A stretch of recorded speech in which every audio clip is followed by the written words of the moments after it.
ایک گناہ ایسا بھی جو زندگی بھر کے لیے سزا بن جائے۔ جب ماں باپ کے ہاں بیٹا ہوتا ہے نا تو بڑی خوشیاں مناتے ہیں، ڈھول تاشے بجتے ہیں، لیکن جیسے ہی بیٹی ہوتی ہے مانو سوگ بنانے لگتے ہیں۔ بہت سارے لڑکوں کے گھروں میں، بہت سارے گھروں کے اندر میں نے یہ دیکھا ہے کہ بیٹی ہوتے ہی ماتم سا چھا جاتا ہے۔ ایسا کیوں ہوتا ہے؟ آخر بیٹی بھی تو وہیں سے آتی ہے جہاں سے بیٹے آتے ہیں، لیکن بیٹیوں کے ساتھ اس طرح سے کیوں؟ جب میری پیدائش ہوئی تو مانو گھر کے اندر ایک ماتم چھا گیا، کیونکہ میرے سے پہلے میرا ایک بھائی ہوا تھا اور اس کا انتقال ہو گیا تھا۔ اس کے ذمہ دار میرے باپ نے مجھے ٹھہرایا تھا۔ میرے ہونے کے ٹائم بھی میرے باپ کو یہ لگتا تھا کہ میرے یہاں پہ بیٹا ہی ہوگا، اور ہو گئی میں۔ بس اس دن سے میری امی کی زندگی میں کڑواہٹ بھرنی شروع ہو گئی تھی۔ میرے باپ نے پھر اس کے بعد پھر کوشش کی، پھر ایک اور بیٹی ہوئی، ایسے کرتے کرتے ہم 3 بیٹیاں ہو گئی۔ جب چوتھی بار بھی بیٹی ہوئی تو میرے باپ نے ہمیں چاروں کو یہ کہہ دیا کہ ہم چاروں ہی منحوس ہیں، کیونکہ ہم نے ان کا بیٹا، ان کا وارث کھا لیا۔ اس طرح سے ہماری زندگی کڑواہٹ میں شروع ہو گئی۔ ہر چھوٹی چھوٹی بات پہ ہمارے بابا جان ہمیں ڈانٹتے اور گھر کے اندر ایک سوگ کا سا ماحول ہمیشہ قائم رہتا۔ نہ ہم ہنس سکتے تھے، نہ کھیل سکتے تھے۔ ہر بات پہ ہمیں یہ ذلیل کیا جاتا کہ ہم لڑکیاں ہیں، اور ادھر ہی تائی کے یہاں پہ بیٹوں پہ بیٹے ہو رہے تھے۔ ان کے 5 عدد بیٹے ہوئے تو تائی کے سینہ پھول کے چوڑا ہو گیا، اور وہ یہ کہتا تھا کہ تیرے یہاں پہ بیٹیاں ہی جنمیں گی، تو دوسری شادی کر لے۔ میرے باپ یہ کہتا تھا اگر اس کی بھی لڑکی ہو گئی تو پھر کیا کروں گا، لیکن قسمت کو کچھ اور ہی منظور تھا۔ میرے باپ کو میرے تائی نے اتنا مجبور کرا کہ اس نے دوسری شادی کر لی۔ دوسری شادی تو ہو گئی، ہم نے بھی صبر کر لیا اپنی قسمت کے اوپر، میری ماں نے بھی صبر کر لیا، اور اس طرح سے ہم چپ چپاتے سے اس گھر کے ایک کونے کے اندر ایک چرپائی پہ چاروں بہنیں ہم بیٹھی رہتی اور دنیا کا تماشا بنی رہتی۔ پورا دن ہمارے پیچھے ہر کوئی پڑا رہتا، ہر کوئی یہی کہتا مفت کی توڑنے آ گئی ہیں، 4 لڑکیاں ہیں، کیسے ہوگا، کیسے شادی ہوگی۔ اور دوسری طرف میرے سوتیلی ماں کے یہاں بیٹا ہوا، پھر دوسرا بیٹا ہو گیا، ایسے کر کے اس کی قدر عزت بڑھ گئی اور میری ماں کی گھٹ گئی۔ میری ماں ایک نوکرانی بن کے رہ گئی۔ ہماری کی سزا ہماری ماں بھگت رہی تھی۔ ہم 4 بہنیں تھیں اور ایک اکیلی وہ تھی جو رات اور دن ہمارے بارے میں سنتی اور چپ ہو کے تڑپ کے رہ جاتی۔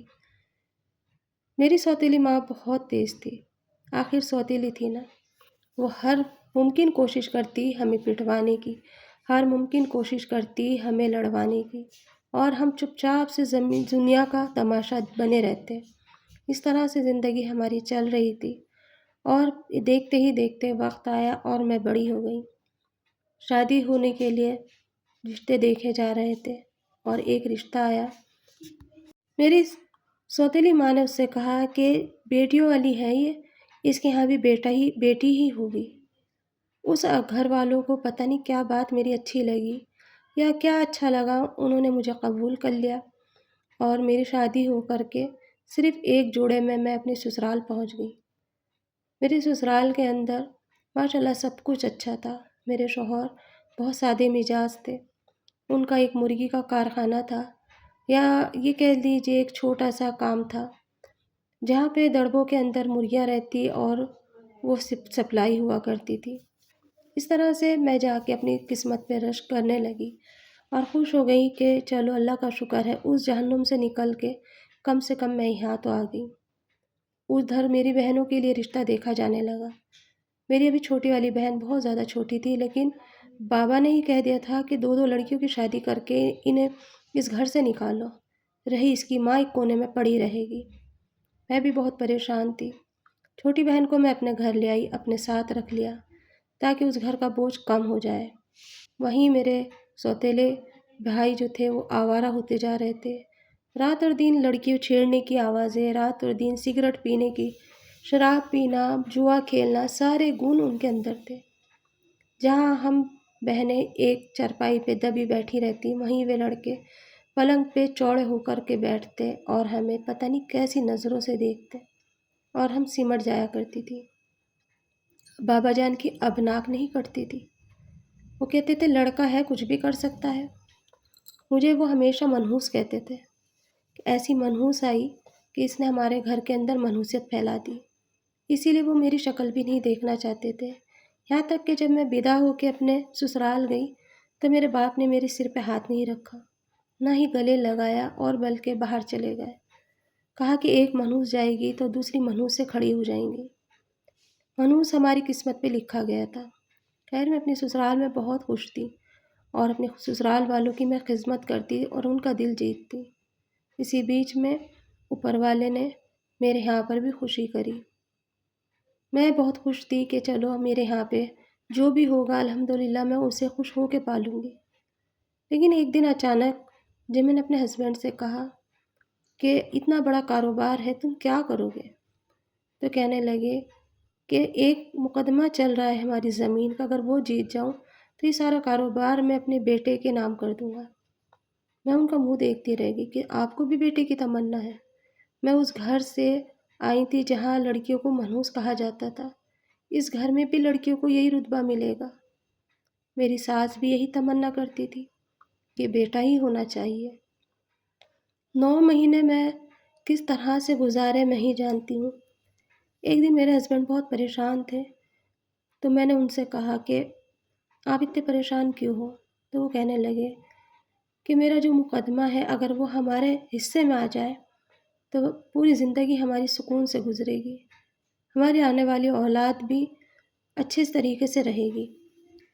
میں نے ان سے کہا کہ اللہ تعالیٰ سے دعا کرو، اللہ تعالیٰ آپ کی مشکل آسان کرے۔ انہوں نے کہا کہ میں نے سنا ہے جو پریگننٹ عورت ہوتی ہے وہ جو دعا مانگے اس کی قبول ہوتی ہے، تم میرے لیے دعا کرنا کہ کسی طرح سے میں یہ مقدمہ جیت جاؤں۔ پر میں ان سے کیسے کہتی کہ تمہیں تو بیٹے کی تمنا ہے، اگر بیٹی ہو گئی تو۔ لیکن میں کہہ نہ سکی کیونکہ یہ ہمارے دنیا کا ایک رواج ہے، اپنے دل کی لڑکی کوئی بھی بات نہیں کہہ پاتی، خاص کر کے ایسی بات۔ 9 مہینے میں نے اللہ سے رو رو کے دعا کری کہ اللہ میری قسمت میں بیٹا لکھ دے۔ میں اپنی بیٹی کو اپنی طرح مرتے ہوئے نہیں دیکھ سکتی، میں اپنی بیٹی کو ہمیشہ ایسے ذلیل ہوتے نہیں دیکھ سکتی۔ جو ضلالت کی زندگی میں نے جی ہے وہ میں اپنی بچی کے ساتھ نہیں کر سکتی۔ اس گھر میں میرا وجود اب مجھے اپنے آپ پہ بھاری لگنے لگا، اور میں نے ٹھان لی کہ اگر بیٹی ہوئی تو میں یہاں سے گھر سے کہیں بھی چپ چاپ نکل جاؤں گی، پر اپنی بچی کو ان سب کے بیچ میں رکھ کے ذلیل نہیں کر سکتی۔ میری ماں نے تو وہ وقت گزار لیا تھا لیکن میں نہیں گزار سکتی۔ اور اس طرح سے میرے 9 مہینے گزرے، لیکن میں کسی وقت کی نماز نہ چھوڑتی اور تہجد میں اللہ سے ایک ہی دعا مانگتی، اللہ مجھے بیٹی عطا فرما، اللہ مجھے بیٹا عطا فرما۔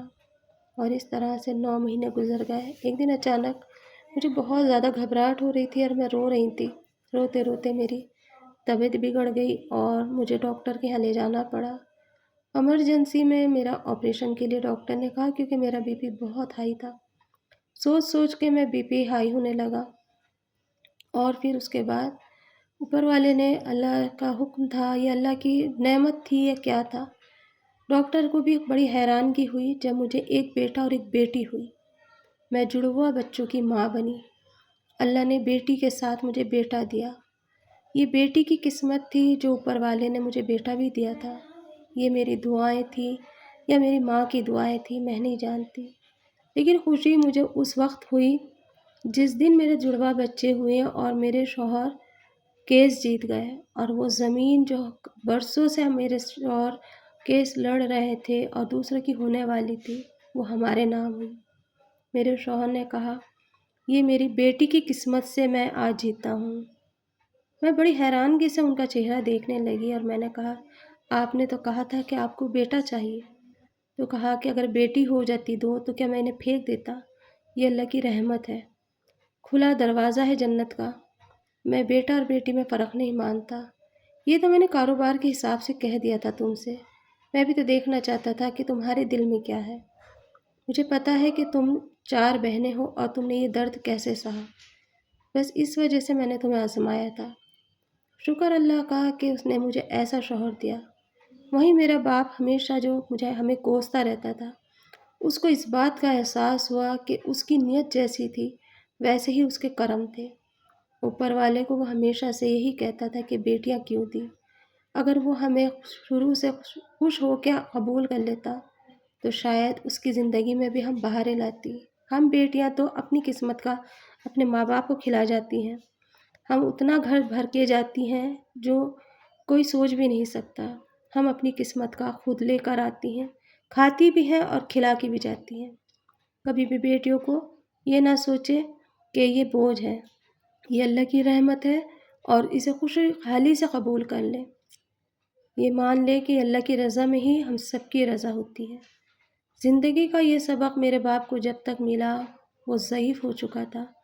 آج وہ پیار کرتا ہے لیکن وہ پیار کس کام کا؟ جس وقت ہمیں ضرورت تھی اس کے پیار کی، اس وقت تو اس نے ہمیں پیار نہیں دیا۔